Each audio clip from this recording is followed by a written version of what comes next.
I që janë të kam merak të temë. Po ma e kam, edhe unë e kam merak. Atëherë, prit një sekundë, se duhet të të lexoj një lajm që vjen nga partia juaj. Sali Berisha ka reaguar kësaj radhe ndaj Marta Kos. PD reagoi për deklaratën e Marta Kos, e cila bazohet sipas PD-s në informatat e rrema të Ramës dhe thellon krizën. Lidhur me deklaratën e komisionerës për fëmijësinë dhe zgjerimin zonjës Marta Kos për krizën e rëndë që po kalon në vendin ynë, Partia Demokratike shpreh shqetësimin dhe thekson se ajo është e bazuar në informacionet e rrejshme paraqitur nga miku i saj Edi dhe jo në realitetin ekzistues në vend. Ajo deklaratë injoron krizën e rëndë që ka mbërthyer Shqipërinë dhe i shërben Edi Ramës dhe jo zgjidhjes së krizës. Përkundrazi acaron dhe e thellon edhe më shumë. Partia Demokratike mbështet plotësisht 5 kërkesat e drejta të protestuesve si kushte për zgjidhjen paqësore të krizës. Cilat janë këto kërkesa? Unë nuk e di. Di mentor cilat 5 kërkesat? Dorëheqja e Edi Ramës është kërkesa numër 1. Ç'a ndodh tani?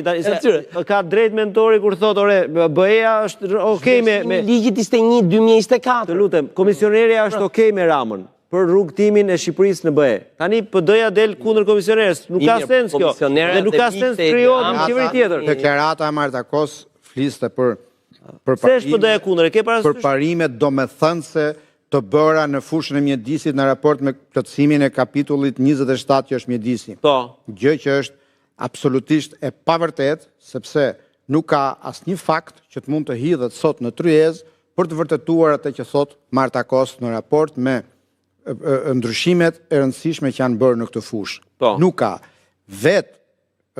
Negociatorët shqiptar e konsiderojnë mjedisin kapitullin më të pamundur për të arritur të mbyllet brenda 2027, sepse nuk është kapitull që mbyllet duke patur para. Miliarda të kesh nuk përmbush dot sa standarde. Është më i vështirë, mentor? Absolutisht. Më i vështirë se ai drejtësisë? Më i vështirë sepse drejtësinë po të duash e bën me një vendim. Heq këtë, vendos atë. Kapitulli mjedisit është çështje procesi. Alban, nëse mund të them diçka vetëm për këtë. Jo vetëm se të jap pak fjalën te rezoluta e kam. Te rezoluta. Kjo e ndërpret ndërtimin në Zvërnec apo jo? Po, e ndërpret. Ku? Ku ligjërisht? Se këtu kam dhe Albani. E ndërpret në kuptimin e shikoj fjalimin. E qartë pra qartë, nëse ka vullnet, po them që për të zbatuar rezolutën. Po ku ju e lexoni që është taksative kundër? Po? Moratoriumi është për lejet e reja. Po? Punimet ndërtimit, për ata që kanë marrë lejen dhe janë duke ndërtuar, apo ndryrët zhvillimore, ata që kanë marrë leje zhvillimi, se është ndryshe leje ndërtimit, ndryshe leje zhvillimit, ndryshe atë. Të treja këto procese duhen ndërprer. Pra, janë të ndarë me presje, pra, nuk ka justifikim Rama të thotë është leje vjetër e kam dhënë. Kërkon çfarë do lloj, pra duhen lënë ishte supozim. Pra është për ta lënë, është për të lënë dhe ata që janë duke ndërtuar tani duhet lënë ata çekiçet aty edhe të mos bëhet gjë.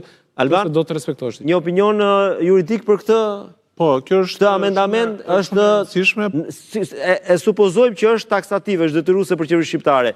Në rast se lexon këtë amendament, duhet ndërpriten punimet në Zvërnec? Nuk ndërpriten. Jo, e supozojmë. Në momentin që është marrë një leje ndërtimi, nuk ndërpriten punimet. Pra nuk ka fuqi prapavepruese. Edhe nëse ne e shfuqizojmë, pra mbledhet kuvendi e shfuqizon fare. Pra ky amendament nuk e ndërpret projektin? Nuk e ndërpret projektin, por me aq sa na kemi kuptuar, ky projekt nuk e cënon, nuk e di për sa i përket ndërtimit, pra nuk është në një zonë, pra në pyll apo në një zonë të mbrojtur, megjithatë ne jemi në fazat e para të një projekti, ende nuk ka as leje zhvillimore, këtë e ka thënë shumë mirë kryeministri Rama, ku ka thënë që nuk ka projekt, ju jeni të çmendur, pra duke i thënë protestuesve që janë të çmendur, dhe thjesht janë disa projekte det, cilat po diskutohen, as nuk është hapur, as nuk është aplikuar për një leje të tillë dhe ndonjë projekt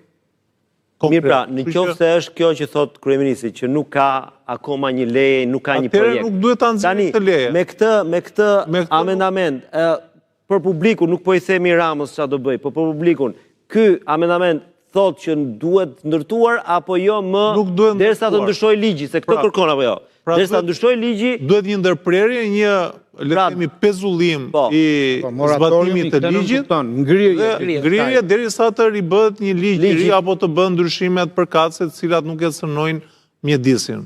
Kjo është thelbi i amendamentit. Okej.